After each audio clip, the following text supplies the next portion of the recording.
Welcome to the Naomi Show. Hello there and welcome to the show, and I'm joined today by John Aiken to talk about soulmates. Is the concept of finding your soulmate just a myth? John, what do you think? Well, I like the idea. I think I'm So a bit do of I. yeah. I mean, I'm a bit of a romantic. I don't know about you. I absolutely am. Yeah, so it's a nice feeling to think that someone out there you're going to really connect with, and that's what a soulmate I think is someone who, on a number of different levels, you really do get. You're comfortable, you connect with them, and there's a real intimacy that you don't get with most other people.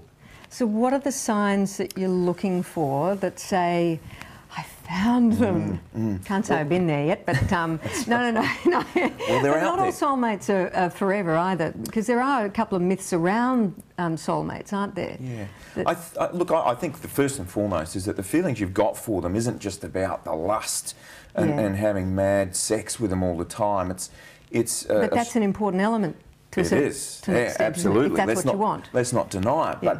But it's this strong, deep feeling of being in love that's consistent, it's enduring, and it's not going anywhere. Every time you're with them, you're getting those butterflies, but also, I don't know, the warmth that's attached to it all. So having those strong feelings there, not just of lust, but being really deeply in love with them is a good sign.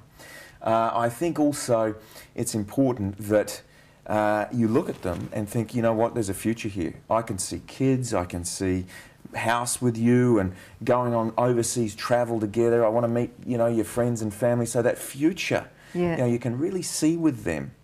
And I remember when I met my wife, I could see sometimes there'd be a couple with a young child, and I could look at my wife and think, I can see her with my child. I hadn't had that with any of the other girls that I'd been out with. So I Something to look out for, guys. Well, seeing a long future with them. I think also having compatible values, goals. You've got to have similar beliefs about things, and that can range in all sorts of areas. So it might be, how you raise your kids, religion, finances and how you manage that. Also parenting and certain goals. You may be a very successful business-orientated person who wants to travel a lot, and if your partner's not into any of that, then you're going to you are going to struggle a little, aren't you? So having those similar goals and values. So it's real compatibility, isn't it, on so many levels? And then, of course, let's not forget the communication level. When you meet someone and you just really connect and you can talk for long, long periods with them, time flies by.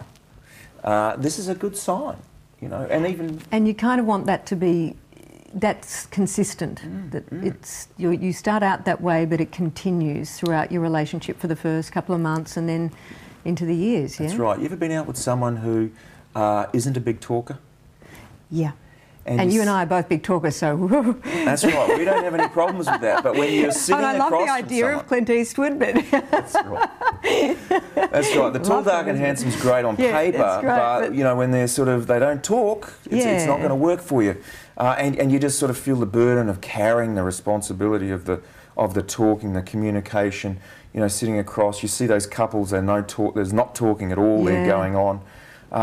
That's not where you want to be. You want to be really comfortable, open, honest with your communication. You can talk for hours and hours. Unless, of course, you're both really quiet people, maybe. Yeah, well then you'd be really compatible on the communication front, but you just probably don't have any just friends. Not doing a lot of it. That's right.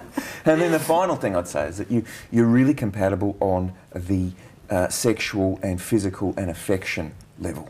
That, that first kiss is pretty important. It is. It's always important. Well, I mean, we've both been in situations where you kiss somebody and you think, geez, it's a bit of a letdown. That's not looking good for the dessert afterwards. You got the little entree and you're thinking, oh. So being compatible on that physical level is really important, and being able to talk about that and also just the affection side. If you like someone who's affectionate and you're with someone who doesn't like that at all, it's going to be difficult. I mean, they almost need to be one of your best friends, don't they? Being a great friend is really important, and wanting to spend all your time, because at the end of the day, you're going to be having kids together if that's the case. you know, you've got to be a team on that front, you know, and you've got to be really listening to each other, working as a team, and, you know, raising little ones that are going to be really well adjusted. And if you haven't married someone that you really have that connection with, that soulmate, it's going to be really difficult. Do you think it's possible for everyone to find their soulmate?